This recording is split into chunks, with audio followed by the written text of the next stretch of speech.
Hello everyone, welcome to the class of transformation of sentences. In the previous video on sentence, I have described the definition of sentence, the functional category of sentence, and I have also described all those categories along with their definition, structure and example. In this video, I'll teach you how to transform an assertive sentence to an interrogative sentence and vice versa. So let's begin this class with a brief revision of the previous class. What is an assertive sentence? Assertive sentences are simple statements which states a fact. They state, assert or declare something and always ends with a full stop. As you can see, assertive sentences are also known as declarative sentence. Look at this example. I am a hardworking student. This sentence states a fact about the subject I, and that's how it is an assertive sentence. In the other hand, what is an interrogative sentence? A sentence that asks a question is called an interrogative sentence. It always ends with a question mark. Look at this example. What is your name? That asks a question, and that's how it is an interrogative sentence. Let's move on to the transformation. So we will begin to learn to transform an assertive sentence to an interrogative sentence first. Now, on the basis of particular instances, I have separated the steps or rules in few cases. So here is first case. If the sentence is affirmative or positive assertive sentence, you have to change it into negative interrogative sentence. I repeat once again, if the sentence is positive assertive sentence, like I said earlier, that you can separate or divide an assertive sentence into two categories. One is positive assertive sentence and the other is negative assertive sentence. So, if the sentence is positive assertive sentence, you have to change it into negative interrogative sentence. That means while transforming an assertive sentence to an interrogative sentence, you have to write a negative word like no, nor, not, never, etc. Look at this example. He was very gentle. In this sentence, as you can see, this is a positive assertive sentence. Now, while transforming to an interrogative sentence, you have to write the auxiliary verb first. That's why I have written was first. Right after the auxiliary verb, we have to write the negative word which is not in this sentence. After that, we have to write the subject which is he in this sentence. And after the subject, we have to write the complementary words to complete a sentence or to make it a meaningful sentence. And after all these things, we have to end it with a punctuation mark. As you all know, a sentence is incomplete without any punctuation mark. So that's how we have transformed our first positive assertive sentence to a negative interrogative sentence. He was very gentle. We have transformed it to was not he very gentle? And vice versa, if it is in negative assertive sentence, যদি সেন্টেন্সটা negative assertive sentence হয়, then you have to change it into bare interrogative. Now let me tell you what bare interrogative is. Bare interrogative means positive interrogative sentence. We have to transform it to positive interrogative sentence. Look at this example. He is not a good person. As you can see, in not refers a negative assertive sentence, and that's how it is a negative assertive sentence. Now, while transforming it to a interrogative sentence, we have to write the auxiliary verb first, and that's why we have written is in the beginning of the sentence. After the auxiliary verb, we have to write the subject which is he again in this sentence, and after the subject, we have to write the complementary words to make it meaningful or to complete the sentence. And after all this, we have to end it with a punctuation mark. As we are transforming it to an interrogative sentence, that's why we have to put a question mark. So he is not a good person becomes is he a good person? Let's move on to the case number 2. If there is no auxiliary verb in the sentence, change it by using do, does, did, or don't, does not, or did not. Now, we have to use do, does, or did according to the subject or according to the person of the subject. We have to choose it according to the person of the subject. Look at these examples. He plays football. Now, as you can see, he is third person singular number. That's why while transforming it to an interrogative sentence, we have written does. As you all know, we can use does with third person singular number.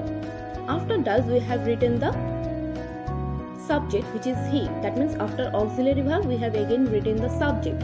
So the formation is like auxiliary verb plus subject plus principal verb and plus other complementary words and then punctuation mark. So does he play football? Now, as we have already used does, that's why we will not use is after the principal verb. Okay, so we have transformed it to does he play football? Look at the second example. They did not play football. Now we have transformed it to did they play football? Now, as you can see, did is the auxiliary verb in this sentence. That's why we have written did in the beginning of the sentence. After the auxiliary verb did, we have written the subject, which is they. Now, after the subject, we have to write the principal verb. That's why we have written play. And after the principal verb, we have to write the object or complementary words, which is football in this sentence. And that's how we have transformed it to did they play football? Okay. Let's move on to the third case. That is saying never is replaced by ever. It's very simple. যদি কোনো সেন্টেন্সে never থাকে তাহলে আমাদের সেই কথাটা সেই never ওয়ার্ডটা আমাদের এভার দিয়ে রিপ্লেস করে দিতে হবে। Look at this example. I never drink tea. I never drink tea.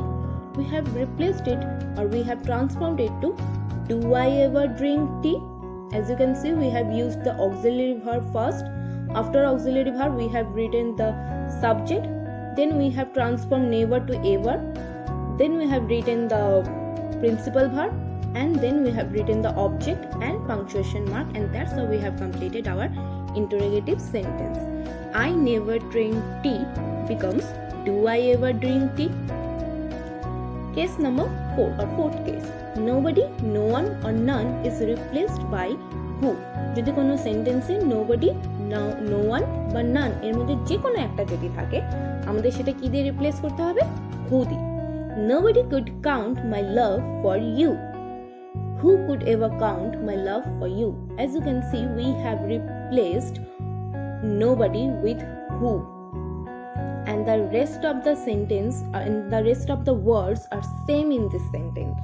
We have only replaced nobody with who and rest of the all words are same in this sentence, and we have put a question mark as we are transforming it to an interrogative sentence.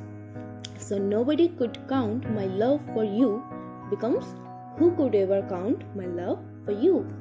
Let's move on to the fifth category. Nothing is replaced by anything. So again, কোনো সেন্টেন্সে যদি nothing এই ওয়ার্ডটা আমরা দেখতে পাই তাহলে আমাদের সেটা কি দিয়ে রিপ্লেস করতে হবে? anything দিয়ে। Look at this example. Nothing is impossible. We have replaced it. Is anything impossible? Case number 6 or sixth case. Everybody or everyone or all is replaced by who plus don't or does not or did not. যদি কোনো সেন্টেন্সে everybody বা everyone বা all এর তিনটের মধ্যে যদি যে কোনো একটা যদি থাকে তাহলে আমাদের সেটা কি দিয়ে রিপ্লেস করতে হবে? who plus don't or does not or did not. Okay, now look at this example. Everybody wishes to be happy. Everybody wishes to be happy. We have transformed it to who does not wish to be happy. Like I said in this rule, we have to replace everybody, everyone or all with who plus don't or does not or did not. In this sentence, we have replaced it with who plus does not. Okay, so that's all about your transforming an assertive sentence to an interrogative sentence. Now, I'll teach you how to transform an interrogative sentence to an assertive sentence. Now these are very simple. These are very simple. Here we have few steps which you have to follow to transform an interrogative sentence to an assertive sentence. Let's read the first step. Remove WH word or auxiliary verb from the beginning. As you all know, there are two types of interrogative sentence. One is WH type of interrogative sentence and the other is yes/no type of interrogative sentence. So we have to remove or omit those WH words or auxiliary verbs from the beginning. Okay. After that, put the subject of the sentence at first. To make it an assertive sentence, we have to write the subject in the beginning of the sentence. After the subject, we have to place the auxiliary verb right after our subject. So after subject, we have to write the auxiliary verb, which you all know. Then write object and other complementary words to complete the sentence and finish it with a full stop. So the structure will be like subject plus auxiliary verb plus object. Okay, look at this example. Where is your father? As you can see, this is a WH type of interrogative sentence. Now we have transformed it to my father, which is subject in this sentence, is auxiliary verb at home. Okay, and full stop. We have to end it with a full stop as we are transforming it to an assertive sentence. Okay. Next, the second example is, isn't it funny? As you can see, this is an yes/no type of question which you have to answer either with yes or with no. So we have answered it with yes. After yes, we have written the subject, which is it. After it, we have written is, which is the auxiliary verb, and funny and full stop. We have ended with a full stop. So isn't it funny becomes yes, it is funny. So that's all about your transformation of sentences. We'll see you in the next video of this class. Bye.